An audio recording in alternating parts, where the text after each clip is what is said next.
Sunday morning அன்றைக்கி non veg செய்யலான்னு பிளானே கிடையாதுங்க. திடீர்னு அத்தை இருந்துட்டு அடுத்த மாதம் ஃபுல்லாக புரோட்டாசி எதுவுமே செய்ய முடியாது, ஏதாவது போய் எடுத்துகிட்டு வர சொல்லிட்டாங்க என்னோடய ஹஸ்பண்டை.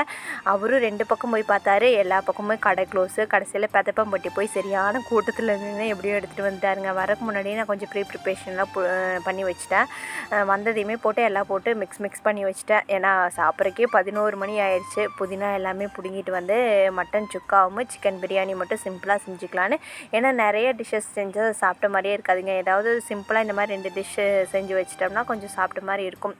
ஸோ அவர் வரக்கு முன்னாடி எல்லாமே பிரியாணிக்கு வதக்கியும் கூட வச்சுட்டேங்க. வந்ததையும் சிக்கன் வாஷ் பண்ணி போட்டுக்கலான்னு சொல்லிட்டு மட்டன் சுக்காவுக்கும் அந்த சுக்கா மசாலா எல்லாமே அரைச்சி ரெடியாக வச்சுருந்தேன். வந்ததையும் எல்லாமே கொதிச்சிருந்துச்சு. சிக்கன் மட்டும் வாஷ் பண்ணி கொண்டு வந்து போட்டு பிரியாணி அரிசி ஒரு 5 மினிட்ஸ் ஊற வச்சு போட்டு எடுத்து வச்சுங்க. எப்பவுமே இந்த மாதிரி பிளானே இல்லாமல் செஞ்சோம்னா உண்மையாலுமே ரியலி சூப்பராக வரும். நீங்களும் இந்த மாதிரி ட்ரை பண்ணியிருக்கீங்களான்னு சொல்லுங்கள், உங்களுக்கு எக்ஸ்பீரியன்ஸ் இருக்கான்னு.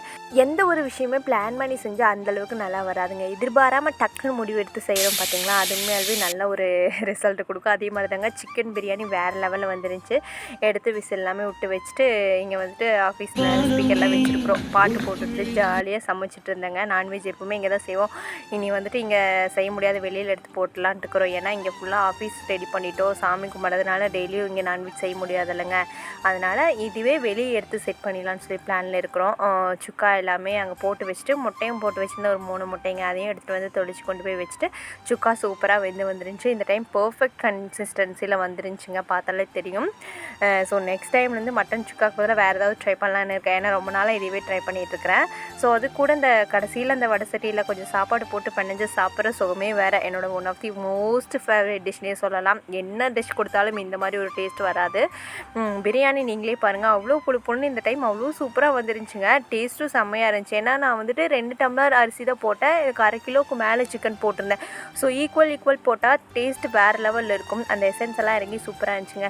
ஸோ ஃபைனலாக சமைச்சு முடிச்சுட்டு இந்த மாதிரி ஃபேமிலியாக வந்து சாப்பிட்ற ஹாப்பினஸ்ஸே வேறு. கடைசியாக ஒரு கோழி சோடா உடச்சி குடிச்சு சண்டேயை முடிச்சாச்சுங்க. அதுக்கப்புறம் என்ன இருக்கிற பாத்திரத்தையெல்லாம் தூக்கி போட்டு கழுவ வேண்டியதான்னு சொல்லிவிட்டு எல்லாத்தையும் எடுத்து நீட்டாக கழுவி எடுத்து வீடெல்லாம் தொடச்சி முடிச்சிட்டோம்னா அன்னைக்கு டே முடிஞ்சிருச்சுங்க. இனி சண்டேனா வெளியில் தான் குக்கிங் பண்ணணும்னு நினைக்கிறேன். நெக்ஸ்ட் டைம் எப்படி இருக்குதுன்னு அடுத்த மாதம் பார்க்கலாங்க.